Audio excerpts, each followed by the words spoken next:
الشيطان الرجيم بسم الله الرحمن الرحيم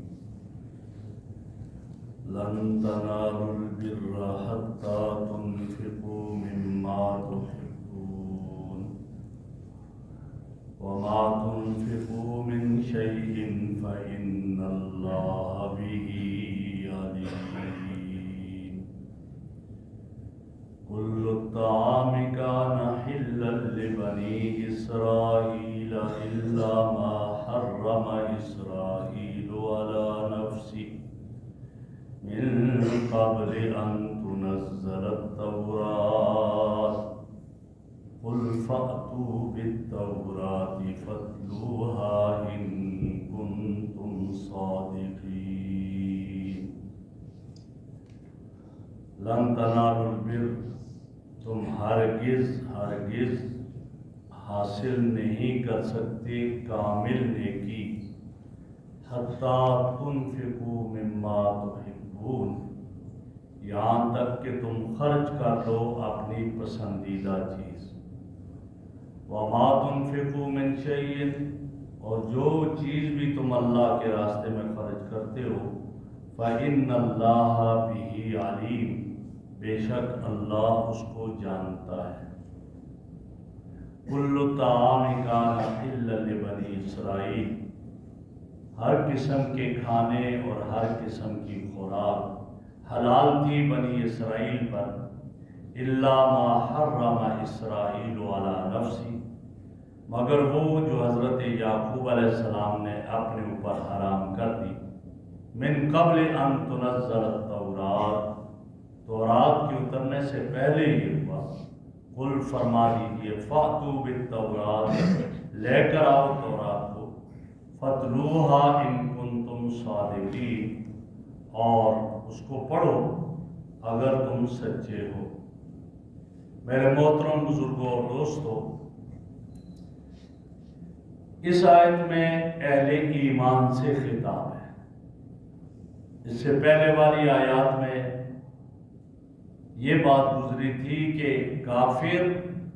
چاہے کتنا ہی مال خرچ نہ کر دیں اللہ کے راستے میں لیکن انہیں شرف قبولیت حاصل نہیں اللہ ان کے مال کو قبول نہیں کرتے اور یہ گزرا تھا کہ وہ زمین کو سونے سے بھر کر اگر فدیہ میں دے دیں تو اللہ اس کو قبول نہیں کرے گا البتہ اس کے مقابلے میں اہل ایمان دنیا میں تھوڑی سی چیز بھی اللہ کی راہ میں خرچ کرتے ہیں تو اللہ انہیں اجر دیتا ہے اور نہیں 10 گنا زیادہ اجر دیتا ہے اللہ زیادہ اجر دیتا ہے اور مقصد کیا ہے اس سے یہ بات معلوم ہوئی کہ قبولیت کا راز اسلام اور ایمان ہے تو اس کا صدقہ قبول ہے ایمان نہیں ہے تو اس کا مال اور اس کا صدقہ قبول نہیں جیسا کہ حضرت ابو ہریرہ رضی اللہ تعالیٰ عنہ کی روایت ہے نبی اکرم صلی اللہ علیہ وسلم نے فرمایا اخلص دینک یکفیک قلیل من العمل اپنے دین کو خالص کر دو اللہ کے لیے کر لو پھر تمہارا تھوڑا سا عمل بھی تمہارے لیے کافی ہوگا پھر تھوڑا عمل بھی زیادہ ہوگا اخلاص پیدا کرو اور اخلاص کس سے آتا ہے اللہ رب العزت کی وحدانیت کو تسلیم کرنے اپنے عقائد کی اصلاح کرنے فرما برداری اور نیت کی درستگی سے اخلاص پیدا لہذا جب اللہ کی راہ میں خرچ کرنا ہو اور اپنی محبوب اور پسندیدہ چیز خرچ کرو تاکہ اللہ رب العزت اعلیٰ درجے کی نیکی آپ کو عطا کر دے اور آپ کو اعلیٰ درجے کی نیکی حاصل ہو جائے یہاں یہ بتایا جا رہا ہے جب یہ آیت اتری چوتھا پارہ شروع ہو گیا جب یہ اتری لن تنالوا البر حتی تنفقوا مما تحبون تو حضرات صحابہ وہ اپنے مالوں میں دیکھنے لگے کہ مجھے سب سے پسندیدہ کیا جائے تاکہ میں اللہ کے راستے میں خرچ کروں تو آتا ہے کہ جب وہ اس میں غور کرنے لگے اور دیکھنے لگے کہ سب سے پسندیدہ چیز کون سی ہے جو میں اللہ رب العزت کے راستے میں خرچ کروں حضرت ابو طلحہ رضی اللہ تعالیٰ عنہ ان کا ایک باغ تھا جو مسجد نبوی کے ساتھ ملا ہوا قریب میں، اور اس میں ایک کنواں تھا جس کو بیرخا کہا جاتا ہے، میٹھے پانی کا کنواں۔ نبی اکرم صلی اللہ علیہ وسلم کی خدمت میں حاضر ہوئے، یا رسول اللہ نے فرمایا کہ تم کامل نیکی جب حاصل کرو گے کہ جب اپنی سب سے پسندیدہ چیز اللہ کے راستے میں خرچ کر لو، تو مجھے یہ باغ سب سے زیادہ پسند ہے اور کنویں کا پانی، اور آپ صلی اللہ علیہ وسلم کبھی تشریف لاتے وہاں اس کنویں کا پانی استعمال کرتے، اب بھی وہ کنواں موجود ہے۔ تو میں یہ اللہ کے راستے میں وقف کرنا چاہتا ہوں، خرچ کرنا چاہتا ہوں، آپ فرمائیں۔ آپ نے فرمایا بخن بخن، بڑا قیمتی سودا ہے، بہت نفع والا ہے یہ آپ کا کام، اور ورنہ ایسا کرو اپنے رشتہ داروں میں اس کو وقف کرو، اپنے رشتہ داروں میں جو مستحق ہے انہیں دے۔ حضرت ابو طلحہ رضی اللہ تعالیٰ عنہ نے اپنے چچا زاد بھائیوں میں اس کو وہ کر دیا تقسیم۔ اس سے ایک اور بات بھی معلوم ہے کہ اگر آپ کا رشتہ دار وہ حقدار ہے اس بات کا تو اس کا زیادہ حق ہے، لہذا اس پر خرچ کرو۔ تو یہاں پر میں ہمیں تو انہوں نے اس پر خرچ کر دیا، یعنی جو بات پسند آئی خرچ کر دیا۔ ایک اور صحابی آئے، یا رسول اللہ مجھے میرا یہ گھوڑا بڑا پسند ہے، یہ سواری بڑی پسند ہے۔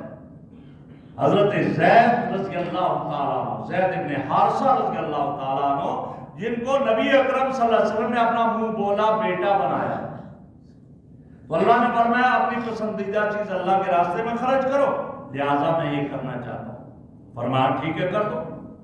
آپ نے وہ گھوڑا ان سے لے کر حضرت زید کے بیٹے حضرت اسامہ رضی اللہ عنہ کو دے دیا کہ یہ جہاد کرتے ہیں اور جہاد میں کام کرتے ہیں۔ حضرت زید رضی اللہ تعالیٰ عنہ کے دل میں تھوڑی سی وہ بات اٹھی کہ یہ واپس میرے گھر آ گیا یہ گھوڑا،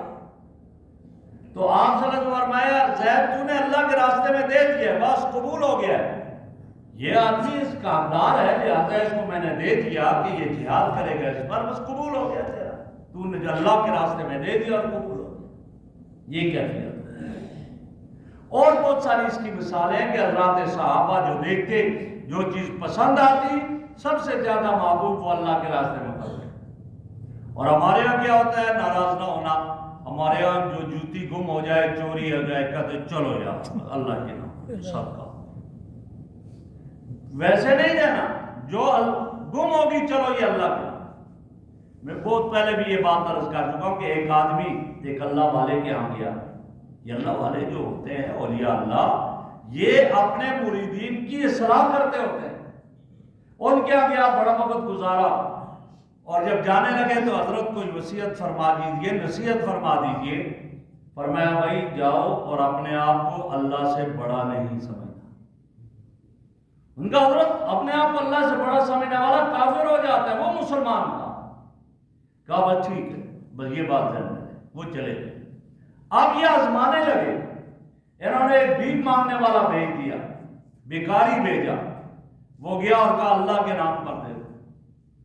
اس آدمی نے گھر کا بچا ہوا جو سالن بچا کھچا تھا وہ دے دیا، کہا یہ ہے۔ جب وہ دے دیا اس کے بعد بلایا، کہا میں نے آپ کو کہا تھا اپنے آپ کو بڑا نہیں سمجھنا اللہ سے۔ کہا استغفر اللہ حضرت یہ کیسے ہو سکتا ہے؟ فرمایا اچھا یہ بتاؤ کہ بڑے کے لیے اعلیٰ چیز ہوتی ہے یا ادنا چیز ہوتی ہے؟ اعلیٰ چیز بڑے کو دی جاتی ہے، بڑا کوئی مانگے تو اس کو اعلیٰ چیز دی جائے گی، ادنا کیوں دے؟ تو فرمایا تو نے جو اس بیکاری کو دیا ہے مانگنے والے کو تو بچا کچا سالن دیا ہے نا، اچھا تو خود کھا لیا؟ کہا تو کہا یہی زبان سے تو کہتا ہے میں نہیں مانتا ہوں، لیکن عملی طور پر اپنے آپ کو بڑا سمجھتا۔ آج ہمارے یہاں یہی ہے ناراض، شادیوں میں کھانا آیا، کھانے کے بعد جب بچ گیا چلو یار خراب ہو جائے گا، ضائع ہو جائے گا، مدرسے میں بھیج دیجیے،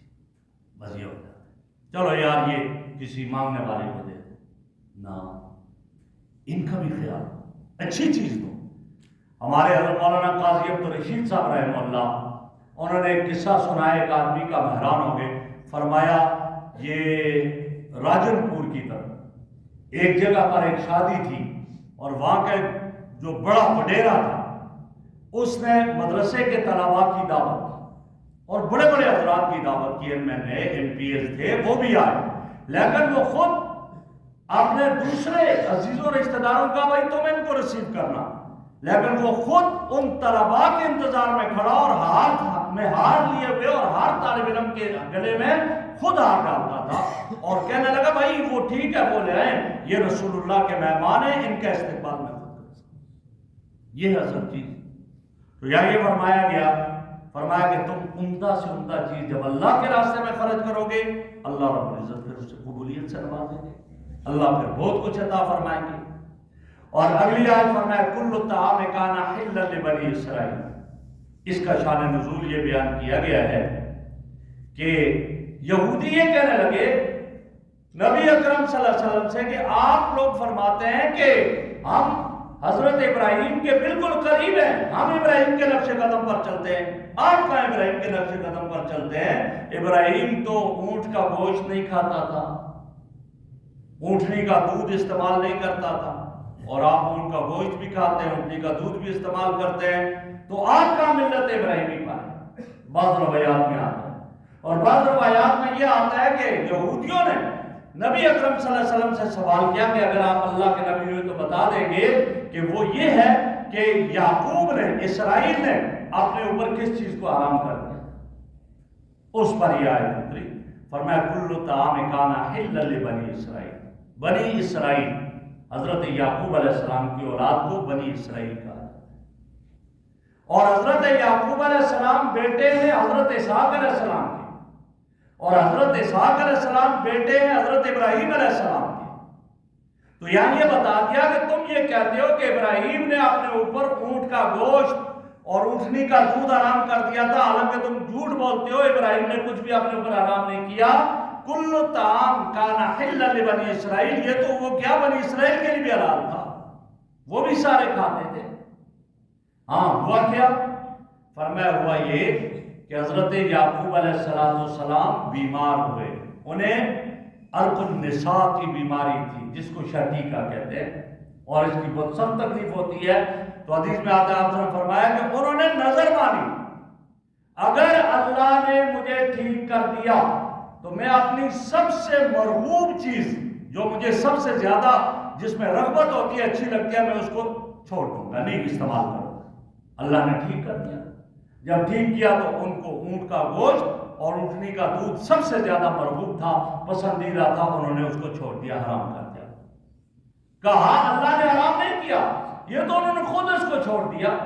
جب خود چھوڑ دیا تو یہ انہوں نے یہ کیا ہے، ابراہیم علیہ السلام استعمال کرتے تھے، تم ابراہیم علیہ السلام پر الزام لگاتے ہو کہ ابراہیم علیہ السلام نے ایسا کیا۔ ایک بات یہاں یہ معلوم ہوئی کہ نبی بھی جب ان کو بھی کوئی بیماری ہو وہ بھی نظر اللہ کے نام کی مانو، ہر وقت کبھی نظر مانو تو اللہ کے نام۔ ایک دوسری یہ بات یہ معلوم ہوئی ان کی شریعت میں یہ جائز تھا کہ میں یہ چیز استعمال نہیں کروں گا، نبی اکرم صلی اللہ علیہ وسلم کی شریعت میں یہ جائز نہیں ہے۔ اللہ نے جو حلال کر دیا ہے اپنے اوپر حرام نہیں کر سکتا۔ آپ علیہ السلام نے ایک مرتبہ یہی کیا کہ جب حضرت عائشہ رضی اللہ عنہ کے آئے تو کہا یا رسول آپ کے منہ سے کچھ بو آتی ہے۔ فرمایا میں نے تو فلاں زوجہ کے گھر جو ہے شہد استعمال کیا تھا، قسم اٹھا لی کہ آج کے بعد میں شہد نہیں استعمال کرتا۔ اللہ نے قرآن کی آیت اتار دی لما تحرم ما احل اللہ لک، اللہ نے جو آپ کے لیے حلال کیا آپ حرام کیسے کر سکتے؟ نہیں کر سکتے۔